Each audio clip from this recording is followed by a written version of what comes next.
ত্রয়োদশ জাতীয় সংসদ নির্বাচনের তফসিল ঘোষণা করা হলো। 13 সংখ্যাটা, আমরা কুসংস্কারে এটাকে আনলাকি 13 বলি।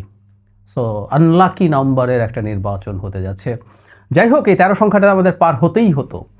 নির্বাচনটা কেমন হবে সেটা ভিন্ন আলোচনা, কিন্তু নির্বাচনটা আদৌ হবে কি না এই সংশয় অনেকে প্রকাশ করছিলেন। দীর্ঘদিন রাজনীতি নিয়ে কথাবার্তা বলেন, রাজনীতি অবজার্ভ করেন, এই ধরনের মানুষও বেশ নিশ্চিতভাবে বলে দিচ্ছিলেন যে ফেব্রুয়ারিতে নির্বাচন হবে না। আপনাদের মনে থাকার কথা, যারা আমাকে নিয়মিত শোনেন আমার এই চ্যানেলে কিংবা টিভি টক শোতে, তারা জানেন আমি একটা কথা রিপিটেডলি বলেছি। সরকারের দিক থেকে কারো কারো যখন 5 বছর আওয়াজের খোয়াব দেখেছি, সেটার প্রতিবাদ করেছি, করে এই কথাটা বলতে চেয়েছি যে কিছু কিছু মানুষের জন্য সুবিধা হয় নির্বাচন পেছালে, তারা তাদের জায়গা থেকে চেষ্টা করবেন, তারা চেষ্টা করতেই পারেন, কোনো স্টেপ নেওয়ার চেষ্টা করতে পারেন, কিন্তু আখেরে নির্বাচন হওয়া ছাড়া কোনো উপায় নেই। সেটার পেছনে আমার সুনির্দিষ্ট যুক্তি ছিল, নির্বাচন না হওয়ার যে ইনসেন্টিভ আছে সেটা তেমন কিছু নাই। নির্বাচন মানে ক্ষমতা যদি এই অন্তর্বর্তী সরকার বা নতুন কোনো সরকার এসে যদি ক্ষমতা এক্সটেন্ড করে। আর একটা জিনিস হচ্ছে ব্যালেন্স অফ পাওয়ার ভীষণভাবে নির্বাচনের পক্ষে আছে। এইসব নিয়ে বলেছি আমি আলাদাভাবে, আবার একটু বিস্তারিত কথা বলবো এটা নিয়ে। কিন্তু কেওস করার একটা চিন্তা ভাবনা কারো কারো থাকতে পারে। যাই হোক, নির্বাচনের তফসিল ঘোষণা করা হলো। এই যে কেউ বলতে পারেন এই তফসিল ঘোষণা করার পরেই বা কি যুক্তি আছে, যুক্তি আমরাই দিয়ে দিতে পারি, তফসিল হওয়া মানে কি নির্বাচন হয়ে যাওয়া? উত্তর হচ্ছে না। আমাদের খুব নিকট অতীতেই এই এক্সপিরিয়েন্সটা আছে। সেটা হলো 1/11 যখন ঘটেছিল। মানে আমরা 1/11 বলার সময় আসলে যেটা করি সেটা হচ্ছে আমেরিকান স্টাইলে বলি। আমেরিকানরা মাস আগে বলে, তারিখ পরে বলে। ওদের 9/11 সেপ্টেম্বরের 11 তারিখ, আমরা 1/11 ওইটার অনুকরণে বলি। এটা আসলে 11ই জানুয়ারি। 22 জানুয়ারি একটা নির্বাচন ছিল। একটু ওই প্রেক্ষাপটটা একটু আলোচনা করবো। সেবার তত্ত্বাবধায়ক সরকার গঠন নিয়ে সংকট তৈরি হয় এবং একটা পর্যায়ে আওয়ামী লীগ প্রাথমিকভাবে মনোনয়নপত্র তারা তোলে, সেটা সাবমিট করে। শেষ পর্যন্ত তারা সবাই, জাতীয় পার্টির আমার যত দূর মনে পড়ে, এরশাদের মনোনয়নপত্র বাতিলকে কেন্দ্র করে আওয়ামী লীগ মনোনয়নপত্র উইথড্র করে নেয়। ফলে বিএনপি ওই সময়কার ঠিক সেই রকম একটা নির্বাচনের দিকে এগিয়ে যাচ্ছিল, যেটা 14 সালের 5 জানুয়ারিতে হয়েছিল। একটা মেজর পার্থক্য হয়তো আছে, সেটা হলো 5 জানুয়ারি মনোনয়নপত্র প্রত্যাহারের সাথে সাথেই বিনা প্রতিদ্বন্দ্বিতা 153 জন নির্বাচিত হয়ে গিয়েছিল। বিএনপির এই নির্বাচনটার সময় তেমন কিছু ছিল না, প্রচুর স্বতন্ত্র হয়তো বিভিন্ন সিটে ছিল, যদিও একটা একতরফা নির্বাচন ছিল। তো 1/11 ঘটে গেল। তার মানে তফসিল তো হয়েছেই, নির্বাচন হওয়ার 11 দিন আগেও নির্বাচন বানচাল বা পণ্ড হওয়ার এক্সপেরিয়েন্স আমাদের খুব বেশি পেছনে না, 17 বছর আগেই, 18 বছর আগেই এই ঘটনাটা আমাদের এখানে ঘটেছে। তো কেউ বলতেই পারেন তফসিল হয়েছে তো কি হয়েছে, নির্বাচন নাই তো হতে পারে, বলতে পারেন। কিন্তু আমি মনে করি নির্বাচন হবে। প্রথম থেকে মনে করছি নির্বাচনটা চ্যালেঞ্জিং হবে। কেন চ্যালেঞ্জিং হবে দু একটা কথা একটু বলবো, এবং আমাদের প্রধান নির্বাচন কমিশনারের যে স্পিচ সেটা নিয়ে কয়েকটা কথা একটু বলা জরুরি। তফসিলের একটা অংশ গতানুগতিক, এটা সব তফসিলে থাকে। আসলে ওই জায়গাগুলো কতগুলো তারিখ থাকে আমরা নিশ্চয়ই দেখেছি। সেটা হলো মনোনয়নপত্র সাবমিশনের একটা ডেট, শেষ দিন, এর মধ্যে প্রার্থীরা তুলবেন, এটা ফিল আপ করবেন। নির্বাচনী যে মনোনয়নপত্র তার মধ্যে অনেকগুলো ইনফরমেশন এবং ডেটা দিতে হয়, সাপোর্টিং ডকুমেন্ট দিতে হয়। কাজটা খুবই মেটিকুলাসলি করতে হয়, সো এটা সময় লাগে। 29 তারিখ দেবেন সম্ভবত, আমার যতদূর মনে পড়ে। তারপর যেটা হয়, একটা সময় দেওয়া হয় যাচাই বাছাই, তারপর একটা প্রকাশ করা হয় কারা যোগ্য। এর মধ্যে যদি কেউ বাতিল হয়ে থাকেন তিনি অ্যাপিল করার সুযোগ পাবেন নির্বাচন কমিশনে, সেটার একটা দিন। 7 দিন সময় দেওয়া হয়েছে, গতবার 6 দিন। এই প্রসঙ্গটা একটু বলি, এটা আরেকটু বেশি হলে ভালো হতো। আমি নির্বাচন ব্যবস্থা সংস্কার কমিশনের একজন সদস্য ছিলাম, সেখানে আমরা এই টাইমটা আরেকটু বাড়ানোর কথা বলেছিলাম, হলে ভালো হতো। কারণ এই ডিসপিউটগুলো যতটা সম্ভব এখানে শেষ করে ফেলাই ভালো, না হয় অনেকে কোর্টে যাওয়ার প্রবণতা থাকে। যাই হোক, ওই আলোচনা জরুরি না। এরপর যেটা হয়, চূড়ান্ত সময়সীমা দেওয়া হয় যে মনোনয়নপত্র প্রত্যাহারের, সেটার পর প্রতীক বরাদ্দ এবং চূড়ান্ত প্রার্থী তালিকা প্রকাশ। এটা 20 তারিখ হলো শেষ দিন জানুয়ারির, 21 তারিখ হচ্ছে মানে প্রতীক দেওয়া হবে। এরপর যেটা সবসময় হয়, নির্বাচন হওয়ার 48 ঘন্টার আগ পর্যন্ত প্রচারণা চালানো যাবে। হিসাব করলে দেখা যাবে মোটা দাগে এটা 18-19 দিন। এই হচ্ছে মোটামুটি শিডিউল। এটা গতানুগতিক, সববারই একই থাকে। কোনবার কোন সময় কতটুকু দেয়া থাকে সেটা ভ্যারি করে। তার আগে কিছু কথাবার্তা সিইসি বলেছেন।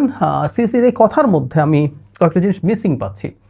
আমি ব্যক্তিগতভাবে সিএসসিকে খুবই কঠোরভাবে কথা বলবেন আশা করেছি। এটা শুধু তার শব্দচয়ন বা বাক্যে না, তার বক্তব্যের ঢঙে, তার বডি ল্যাঙ্গুয়েজে তিনি চ্যালেঞ্জগুলোর কথা বলছেন।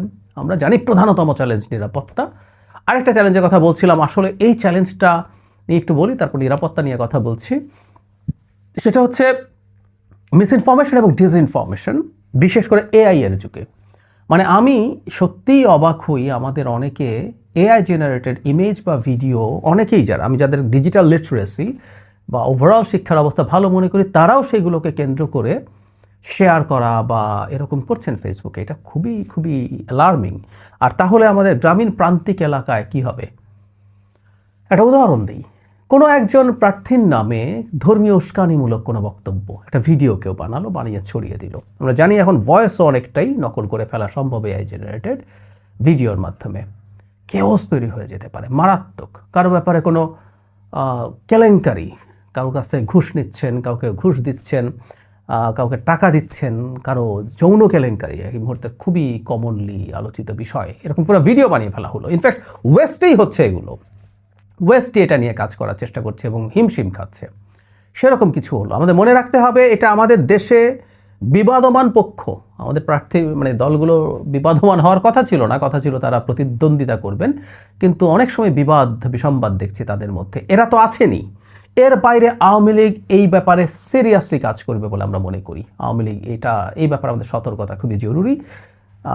ইন্ডিয়া কাজ করবে, আওয়ামী লীগ কাজ করবে, আমরা জানি না, হু নোজ আওয়ামী লীগের সাথে অ্যালাইন্ড কেউ আরও কোনো দেশের মধ্যে ইনভলভ হবে কি না সেটা দেখতে হবে।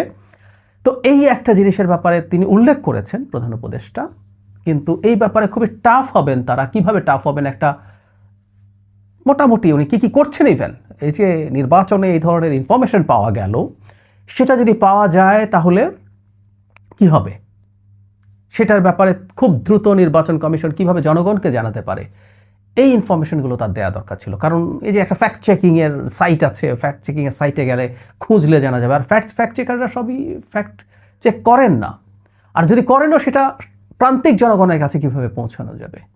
খুবই চ্যালেঞ্জিং একটা জায়গা। কিন্তু প্রধান নির্বাচন কমিশনার খুব ভালোভাবে এটা অ্যাড্রেস করেনি। আমি আশা করব পরবর্তীতে নির্বাচন কমিশনের পক্ষ থেকে এই জিনিসগুলো জনগণকে, মানে ম্যাস ক্যাম্পেইন, আমরা শুধুমাত্র মানে শিক্ষিত সচেতন জনগণ জানলেই হবে না, গ্রামীণ প্রান্তিক জনগোষ্ঠীও যাতে জানে এরকম একটা কিছু আছে, তারা কোনো কিছুর ব্যাপারে কিভাবে ডিল করবে সেই জিনিসটা করা। আরেকটা কথা উনি বলেছেন, স্বাভাবিকভাবে নির্বাচন আচরণবিধি ভঙ্গ ইত্যাদি ইত্যাদি বা কোনো সহিংসতা বা এইসবের ক্ষেত্রে খুবই টাফ বক্তব্য থাকা দরকার ছিল। আমি এখানেও তাকে খুব কঠোর হতে দেখিনি। আমি মনে করি আগামী নির্বাচনে এটাই প্রধান চ্যালেঞ্জ, নির্বাচনে নিরাপত্তা পরিস্থিতি, আইন শৃঙ্খলার পরিস্থিতি। সরকারের যেটা, মানে নির্বাচন কমিশনের যেটা উচিত হবে সেটা হচ্ছে কিছু এক্সাম্পল তৈরি করা। আচরণবিধি ভঙ্গ নিয়ে এই যে সাবমিশনের সময় শোডাউন করছে, সোকল্ড হ্যাভিয়ার্ড প্রার্থী হলেও সেখানে কঠোর ব্যবস্থা নেওয়া, পরবর্তীতে কোনো সহিংসতা, কোনো সমস্যা বা এমন পর্যায়ে যদি কারো অপরাধ যায়, আচরণবিধি ভঙ্গ যায়, কারো প্রার্থিতা বাতিল করতে হলে প্রার্থিতা বাতিল করে দেওয়া উচিত হবে, সেটা যে দলেরই হোক না কেন।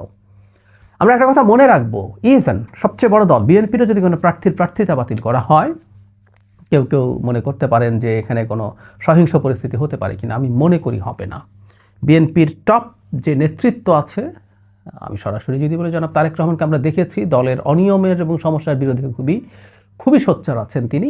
ফলে নির্বাচন কমিশন যদি জনগণের সামনে এটা দেখাতে পারে যে তারা জাস্ট কজে, জেনুইন কজে, ন্যায্য কারণে কারো প্রার্থিতা বাতিল করেছেন, সেক্ষেত্রে জনমত নির্বাচন কমিশন এবং সরকারের পক্ষে থাকবে। সেই ক্ষেত্রে কোনো দলই আসলে এই ধরনের কোনো স্টেপ নিয়ে উচ্চবাচ্য করার সাহস করবে বলে মনে করি না। কিন্তু এরকম কিছু কাজ উদাহরণ তৈরির জন্য নির্বাচন কমিশনকে করতে হবে, এটা খুবই জরুরি। প্রধান নির্বাচন কমিশনারের স্পিচে এই ধরনের কঠোরতার অভাব আমি দেখেছি। আমি মনে করি, আমি আশা করব ভবিষ্যতে তারা আরও প্রচুর কথা বলবেন মিডিয়ার সাথে, সেই জায়গাগুলোতে তারা এই ব্যাপারে কঠোরতা প্রদর্শন করবেন।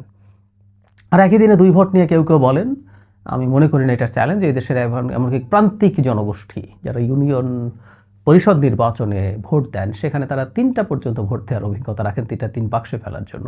সো এগুলো আদৌ কোনো ইস্যু না, এগুলো জামাত একটা ফালতু ইস্যু বানানোর চেষ্টা করেছিল, একই দিনে 2টো হলে এই হবে সেই হবে, এগুলো মোটেও যুক্তি না।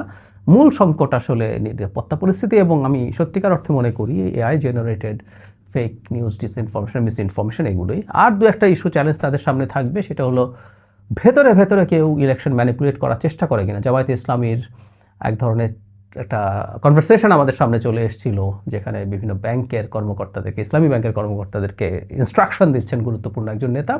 যদিও নির্বাচন কমিশন এই ব্যাপারে তাদের এখন রিয়াকশন দেখিয়েছে, তারা কোনো বেসরকারি ব্যাংকের কর্মকর্তাদেরকে আপাতত দায়িত্ব দিচ্ছেন না। তারপরও আসলে এই ব্যাপারগুলো খেয়াল রাখতে হবে, কারণ জামাতের নেটওয়ার্ক বিভিন্ন জায়গায় বিস্তৃত। তারা এই ধরনের কিছু করছেন কিনা এই ব্যাপারে তাদের সার্ভেলেন্স খুব সিরিয়াসলি জারি রাখতে হবে। আমি আশা করি নির্বাচন মোটা দাগে ভালো হবে, কারণ দলগুলোও চেষ্টা করবে, আমি মনে করি এইবার তাদের প্রার্থীদেরকে যতটা সম্ভব সংযত রাখার। তারপরও সমস্যা কিছু হতেই পারে, হলেও আমাদের নির্বাচনটা হয়ে যেতে হবে, নির্বাচন হবে, এটা ফর শিওর। নির্বাচনের মান আমরা যতটা এক্সপেক্ট করছি, প্রধান উপদেষ্টা যেভাবে বলছেন ইতিহাসের শ্রেষ্ঠতম নির্বাচন, সেই মানের না হলেও হবে। এবং এই অনিশ্চয়তা আমি আসলে কোনো দিনই বোধ করি নাই। কেন হবে না বহুবার বলেছি, আমি ওই পাওয়ার ব্যালেন্সের হিসাবটা আমি আবার একদিন আলাদা একটা ভিডিও করে এটা নিয়ে বিস্তারিত কথা বলবো।